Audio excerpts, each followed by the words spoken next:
दोस्तों आपका NL oversee में स्वागत है। आज की वीडियो में हम डिस्कस करेंगे कि भी आज के समय दो ट्रेंड बहुत ज़्यादा चल रहे हैं, एक तो क्रोएशिया और एक रशिया। रशिया जो है एशिया में पड़ता है, क्रोएशिया जो है कि यूरोप का पार्ट है, इटली के बगल में कंट्री है। तो इसमें से हम ये समझने की कोशिश करेंगे, कंपेयर एनालिसिस करेंगे कि भी कौन सा बेस्ट है। क्योंकि देखो दोस्तों, क्रोएशिया अगर आप जाते हैं तो एजेंट के तौर पे अगर आप मान के चलें तो करीब 6 से 7 लाख 8 लाख तक भी जो है डिमांड करी जा रही है, क्योंकि क्रोएशिया एक शेंगन का पार्ट है। अगर आप मैप में देखें आपको दिख जाएगा।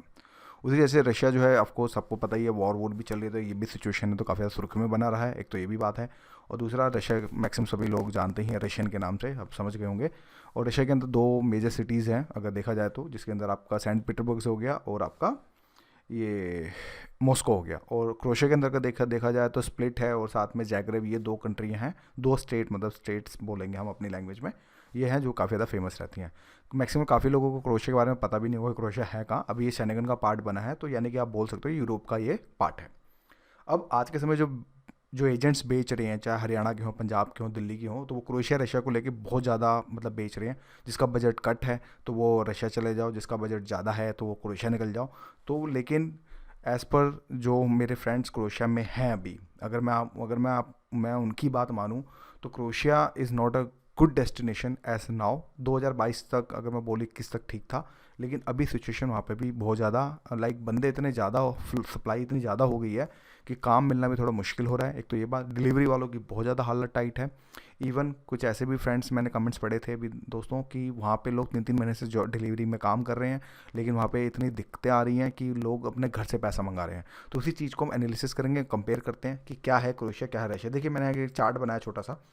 अगर आप देखेंगे क्रोएशिया में जो कॉस्ट लगती है 7 लाख के आसपास लगती है, मैं मोटा मोटा लेके चल रहा हूँ। 7 लाख में आपका इंक्लूडेड टिकट भी हो गया, वीएफएक्स भी हो गया, सारी चीज़ें हो गई। और रशिया का जो रेट है वो 2 से 3 लाख के ऊपर, अगर आप स्टडी वीज़े पे जा रहे हैं तो 3 लाख पड़ जाता है, और अगर आप लाइक वर्क परमिट पे जाते हैं तो आपको 2 लाख के अंदर भी मिल जाता है। डिपेंड करता है आपकी सैलरी क्या है। लेकिन मैं आपको बेस्ट बोलूँगा कि अभी अगर आप रशिया जाते हैं तो आप स्टडी वीज़ा पे जाएं, और अगर आप क्रोएशिया जाते हैं तो आपको वर्क परमिट पे जाना चाहिए। देखिए, अगर आप वहाँ जाके रहते हैं, क्योंकि देखो ये एनालिसिस कब मिलता है, ये एनालिसिस जब मिलता है जब आपके दोस्त के साथ काम कर रहे हों या आपको सारी सिचुएशन बताएं। तो मैंने उन्हीं का निष्कर्ष निकाल रहा हूँ कि देखो वहाँ पे जो क्रोएशिया के अंदर रूम चार्जेस जो हैं वो करीब 200 यूरो के आसपास हैं। फूड 150 यूरो आप मान के चलो, जिसके अंदर देखो फूड का मतलब ये नहीं कि आप एक रोटी खा रहे हैं, ब्रेड खा रहे हैं, नहीं। एक जैसा आप डिसेंट खाना इंडिया के अंदर खाते हैं, वैसे ही मैं उस खाने की बात कर रहा हूँ। तो आपको 150 यूरो आप लेके चलें कि आपका इतना मैक्सिमम खर्चा है। साथ में एक्सपेंसेस भी होते हैं भाई, आदमी की छुट्टी मिलती है तो इधर उधर भी घूमने के लिए जाता है, थोड़ा बहुत इधर उधर भी करता है। अब भाई चलो ठीक है, 1-2 महीना तो आप अपना पेस्ट पूस्ट ले जाओगे, लेकिन बाद में क्या, फिर पेस्ट खरीदना, ब्रश खरीदना है, छोटी छोटी चीज़ें, साबुन खरीदना, सर्फ खरीदना है। तो जो छोटी छोटी चीज़ें होती हैं तो उनको हम टोटल 100 यूरो के अंदर रख रहे हैं। इसी जैसे टैक्सेस की बात करें तो 22 to 45% आपको टैक्सेस पे करना होता है। और आपको पता होगा जब भी आप अगर यूरोप में आप मंथली कमाते हो तो आपको टैक्सेस भी पे करने पड़ते हैं। तो टोटल रनिंग, देखो मैं यहाँ एक नॉर्मल क्लास की बात कर रहा हूँ। देखो जो है अपर क्लास है, जो टेक्निक आईटी वाले हैं, मैं उनकी बात नहीं कर रहा हूँ। जो एक नॉर्मल हम जैसे मिडिल क्लास जो धक्के खा रहे हैं अभी लाइफ में, मैं उन्हीं की बात कर रहा हूँ। जो अभी दिल्ली के अंदर 15 से 20 हज़ार की नौकरी कर रहे हैं, फर्स्ट एड हैं, मैं उन्हीं की बात कर रहा हूँ। कि जो आगे निकलना चाहते हैं कि हाँ यार कुछ मूव होना चाहिए, कुछ देखना चाहिए, ये सब चीज़ें हैं, मैं उन्हीं की बात कर रहा हूँ। देखो कमेंट आएंगे ये वो, भाई देखो वीडियो पूरा देख लेना, समझ आ जाएगा। मैं यहाँ पे आपका लाइक शेयर सब्सक्राइब करने नहीं बैठा, करना करो, नहीं करना भाड़ में जाओ, ठीक है। इसी की जैसे रशिया के अंदर देखो देखो, अब यूरो को आप 93 रुपये से गुणा कर लेना, आपको समझ आ जाएगा। मैं मोटा मोटा मान के चल रहे हो कि देखो, अगर अगर आप 18 हज़ार रुपये अगर रूम चार्जेस अगर आप क्रोएशिया में दोगे, तो वहीं पे आप रशिया के अंदर अगर बात करें तो 8 हज़ार के अंदर एक ठीक ठाक हॉस्टल, इंडियन मनी की बात हो रही है, रूबल की बात नहीं हो रही है। रूबल में देखेंगे तो 10 हज़ार चला जाएगा। अगर आप इंडियन मनी की बात करेंगे तो आपको ठीक ठाक 10 हज़ार के अंदर, 10 हज़ार रूबल के अंदर ठीक ठाक एक हॉस्टल आपको मिल जाता है। फूड देखें तो वहाँ पे आपका करीब मान के चलो 14 हज़ार, 12-13 हज़ार मतलब पड़ेगा। वहीं आपका अगर आप खुद बना रहे हैं खा रहे हैं, मैं यहाँ पे खुद बनाने और खाने की बात कर रहा हूँ, तो आपका 6 हज़ार, अब डिपेंड करता है, छः मतलब ऑन एवरेज अगर ठीक ठाक बढ़िया खाना खाते हो तो 6 हज़ार में पहुँच जाएगा। टैक्सेस की बात करें तो भाई 22 से लेकर 45% टैक्सेस हैं। वहीं पे रशिया के अंदर हम जैसे मिडिल क्लास लोगों के लिए 15% टैक्स है। टोटल अर्निंग की बात करें तो आप ये मान के चलो 45 हज़ार से लेकर 70 हज़ार तक आप जो है कमा सकते हैं। मैं यहाँ पे इंडियन मनी की बात कर रहा हूँ, रूबल की नहीं। अब देखो कुछ लोग बोलेंगे नहीं हमारा तो बस्ता 30 हज़ार ही है। भाई देखो ऐसा होता है, अगर आप काम करने जा रहे हो, ध्यान से समझना। अब हम लोग दिल्ली वाले हैं, दिल्ली वाले भूखे हैं काम करने के लिए। तो मैं उस कंडीशन की अगर मैं बात बोलूँ तो देखो हमें कोई भी काम मिलेगा हम करेंगे। आप मेरी बात समझ रहे हैं? तो उस कंडीशन के अंदर अगर आप एज ए स्टूडेंट वीज़ा पे जाते हो तो आप फ्री रहते हो, आप काम कर सकते हो, ठीक है। तो उस कंडीशन के अंदर आप ये मान के चलो, 45 से लेके 70 हज़ार के बीच में आप ठीक ठाक कमा लेंगे। मैं सेविंग की बात यहाँ पे नहीं कर रहा हूँ, मैं यहाँ पे कमाने की बात कर रहा हूँ। ऐसे ही मैंने यहाँ पर कमाने की बात करी, सेविंग की बात नहीं करी है। अब सेविंग भाई आप घर कितना भेजोगे वो आपके ऊपर डिपेंड करता है। तो आप मोटा मोटा आप ये देखेंगे, क्रोशिया और रशिया में कोई ज़्यादा फर्क नहीं है, 10 से 12 हज़ार या 15 हज़ार का ही फर्क आ रहा है। वहीं पे क्रोशिया के लिए आपको 7 लाख के आसपास देना होगा, वहीं रशिया के लिए आपको 2 से 3 लाख में आपका काम भी हो जाएगा।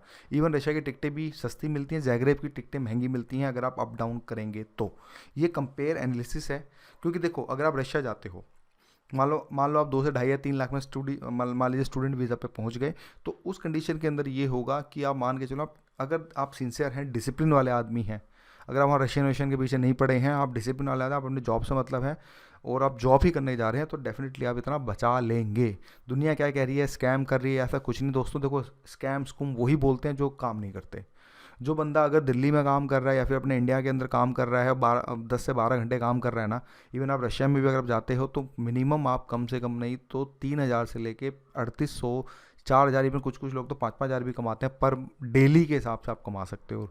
वहाँ पे रूबल की बात हो रही है, इंडियन मनी में। तो कुल मिला के इंडियन की बात करें तो 30 हज़ार के आसपास, मतलब 3 हज़ार के आसपास आप डेली बेसिस पे आप इंडियन मनी में कमा सकते हो अगर आप हार्ड वर्किंग हो। मैं आज सिर्फ नॉर्मल बात कर रहा हूँ कि जैसा डिलीवरी बॉय में हो गया रशिया के अंदर भी, जिसमें येंडेक्स है, या फिर कहीं और इधर उधर आप KFC में लग गए, उधर उधर लग गए, तो उस चीज़ को लेके चल रहा हूँ। हाँ, अब फ़ायदा क्या है? देखो यार, रशिया नो डाउट बड़ी कंट्री है, लेकिन इसकी करेंसी लो है, तो लो कॉस्ट ऑफ लिविंग भी एज़ कम्पेयर टू क्रोशिया मतलब कम है। क्रोशिया में यह है कि आपके पास बहुत ज़्यादा अपॉर्चुनिटी होती है। अपॉर्चुनिटी का मतलब ये होता है कि आप कल को जर्मनी भी जा सकते हो, स्पेन भी जा सकते हो, स्विट्जरलैंड भी जा सकते हो, लेकिन आपको वर्क परमिट निकालना पड़ेगा वहाँ का। आप घूमने तो जा सकते हो 90 दिन तक के लिए, लेकिन आपको वर्क परमिट निकालना पड़ेगा। अगर आप वहाँ की किसी कंट्री सेटिंग करके अगर आप काम करते हैं, तो हाँ, आपको 3 महीना वहाँ खाली भी बैठना पड़ेगा। ऐसे ही रशिया के अंदर अगर स्टडी वीज़ा से वर्क परमिट में कन्वर्ट करेंगे, तो डेफिनेटली आपको एक बार कंट्री एग्जिट करनी पड़ेगी। एग्जिट का मतलब ये होता है कि रशिया से या तो आप किसी और कंट्री निकल जाएं, तो आपको एग्जिट माना जाएगा और आपको फिर दोबारा एंट्री करनी पड़ेगी। तो इसके लिए आपको एग्जिट होकर इंडिया आना होगा। द बेस्ट पार्ट ये होता है कि इंडिया होकर फिर आपका जब दोबारा अप्लाई होता है तो ही आप कर पाते हैं। तो अब मेरा क्या दोस्तों, मैं क्रोशिया के लिए मैंने फाइल लगा रखी थी, लेकिन एजेंट ने क्लियर कट बोल दिया आप काफ़ी ज़्यादा टाइम लग रहा है, 8 से 9 महीने आपको अभी वर्क परमिट के लिए वेट करना पड़ेगा। तो उस केस के अंदर अभी मैं एज ए स्टूडेंट वीज़ा के तौर पे मैं अगर बात करूँ तो रशिया के तौर पे मैं जा रहा हूँ, और मैं आपको वहाँ के भी आपको डेली ब्लॉग्स बताऊँगा। मेरा वीज़ा आ चुका है, मैं आपको अगली वीडियो के अंदर वीज़े की स्क्रीनशॉट ये सारी चीज़ें दिखाऊंगा कि मैं कैसे गया, मैंने कितने चार्जेस किए और क्या है, क्या सब चीज़ें हैं, तो उसके बारे में डिटेल में डिस्कस करेंगे। तो देखिए, मैंने यहाँ पे किसी कंट्री को गलत नहीं कह रहा भाई, आदमी के बजट के ऊपर होता है। मिडिल क्लास आदमी 2 से 3 लाख रुपए इधर उधर कर सकता है। 7 लाख के लिए थोड़ा सा हाँ हिम्मत चाहिए, या तो वो आप झेक गए, या तो देखो क्यों मिडिल क्लास लोगों के पास ना 7 लाख नहीं होते एट ए टाइम में, देखो अकाउंट में नहीं होते। हाँ, फिर जुगाड़ करते हैं। जुगाड़ में से रिश्तेदार हो गए, फैमिली हो गई, दोस्त हो गए, कर्जा हो गया, गोल्ड लोन हो गया, ये सब चीज़ें लेके, या फिर ज़मीन आदमी जब गिरवी रखता है तो ही आप करता है। तो उस कंडीशन के अंदर ऐसी सिचुएशंस आती हैं। बाकी क्या बेस्ट है क्या नहीं, मैं इसके बारे में कोई कमेंट नहीं करना चाहता। मैं सिर्फ ये बताना चाहता हूँ कि भाई मेरी तरफ से ये है, मैं अभी फिलहाल स्टूडेंट वीज़ा में जा रहा हूँ। मेरा 1 महीने के अंदर सब कुछ हो गया प्रोसेस, और मेरी अगले महीने की अगर मैं बात करूँ, क्योंकि मैं आफ्टर ईयर न्यू ईयर के बाद ही जाऊँगा, तो फिर उसके बाद आपको रूबरू और चीज़ें बताऊँगा कि क्या है, किस तरह से है, मैंने क्यों क्रोशिया की जगह रशिया की तरफ मैं सोच रहा हूँ। क्योंकि क्रोशिया में बहुत ज़्यादा टाइम लग रहा है और वर्क परमिट पता नहीं कब आएगा। एज पर द एजेंट बोल रहे हैं 6 महीना आपको वेट करना पड़ेगा। ये सब चीज़ें आपको देखने को मिल रही हैं। तो आज की वीडियो इतना ही। Thank you.